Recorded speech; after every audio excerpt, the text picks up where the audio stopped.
Step into Value Zone. Value Zone. Hypermart. Button. అదో cyber మోసం. అందులో తెలియక చిక్కితే అంతే సంగతులు. మన అవసరాన్ని సైబర్ నేరగాలు ఆసరా చేసుకుని అందిన కాడికి దోచుకుంటారు. మనకే తెలియకుండా మన అకౌంట్లోని డబ్బులు ఖాళీ చేస్తారు.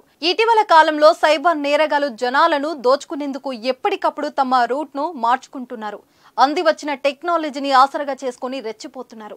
ప్రస్తుత కాలంలో ప్రజలు ఎక్కువగా మోసపోతున్నది ఈ సైబర్ నేరగాల చేతుల్లోనే. సాధారణ మెసేజ్ను పోలిన మెసేజ్లు పంపడం, ఖరీదైన వస్తువులు ఆఫర్ ఉన్నాయంటూ లింకులు పంపడం చేస్తారు. పొరపాటున వాటిని ఓపెన్ చేస్తే ఇంకా అంతే సంగతులు. ఆ మెసేజ్ ఓపెన్ చేసిన వారి బ్యాంకు ఖాతాలు నిమిషాలు ఖాళీ చేస్తారు. ఫోన్లు మాట్లాడుతూనే సైబర్ నేరగాలు బ్యాంకు ఖాతాలో డబ్బులు స్వాహా చేస్తారు. అయితే అసలు విషయానికి వద్దాం. ఇప్పుడు నేరగాళ్లు మోసం చేసేందుకు కొత్త మార్గాలను ఎంచుకుంటున్నారు.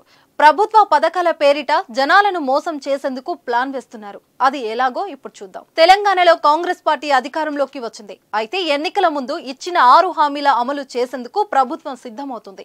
ఈ క్రమంలో సంక్షేమ పథకాలకు అర్హులను ఎంపిక చేసేందుకు ప్రభుత్వం రాష్ట్ర వ్యాప్తంగా ప్రజాపాలనను ఏర్పాటు చేసిన విషయం తెలిసిందే. అయితే ప్రజాపాలన కార్యక్రమం ఈ నెల 6వ తేదీన ముగిసింది. లబ్ధిదారులను ఎంపిక చేసే 5 హామీలను అమలు చేస్తామని ప్రభుత్వం ధీమాగా ఉంది. అయితే ప్రజాపాలనలో దరఖాస్తు చేసుకున్న వారికి పోలీసులు హెచ్చరికలు జారీ చేశారు. సైబర్ కేటుగాళ్లు కాచుకొని ఉన్నారని ప్రజలు తస్మాత్ జాగ్రత్తగా ఉండాలని చెప్తున్నారు. ఈ ప్రజాపాలనపై కొందరు మోసగాళ్లు కన్నేస్తారు. రేషన్ కార్డు, ఇల్లు, సబ్సిడీ, గ్యాస్ సిలిండర్ పథకాలు మంజూరు అయ్యాయని, మీ ఫోన్ కు ఓటీపీ వచ్చింది చెప్పాలని లబ్ధిదారులకు ఫోన్ చేసి అడుగుతున్నారు. ఒకవేళ ఇది నిజమే అని నమ్మితే నట్టెంట మునిగినట్లే. ఇప్పటికే ఇలా కొందరు ఓటీపీ చెప్పి డబ్బులు పోగొట్టుకుంటున్నారని పోలీసులు చెప్తున్నారు. ఇలాంటి ఫేక్ కాల్స్, మెసేజ్ల పట్ల లబ్ధిదారులు అప్రమత్తంగా ఉండాలని విజ్ఞప్తి చేస్తున్నారు. ప్రజాపాలనలో తీసుకున్న దరఖాస్తులకు సంబంధించి ఆన్లైన్లో నమోదు చేసే ప్రక్రియ అధికారులు ప్రారంభించారని, ఇది పూర్తయిన తర్వాత అర్హుల జాబితాను సిద్ధం చేసి ప్రభుత్వం అధికారికంగా ప్రకటిస్తుందని పోలీసులు వెల్లడిస్తున్నారు.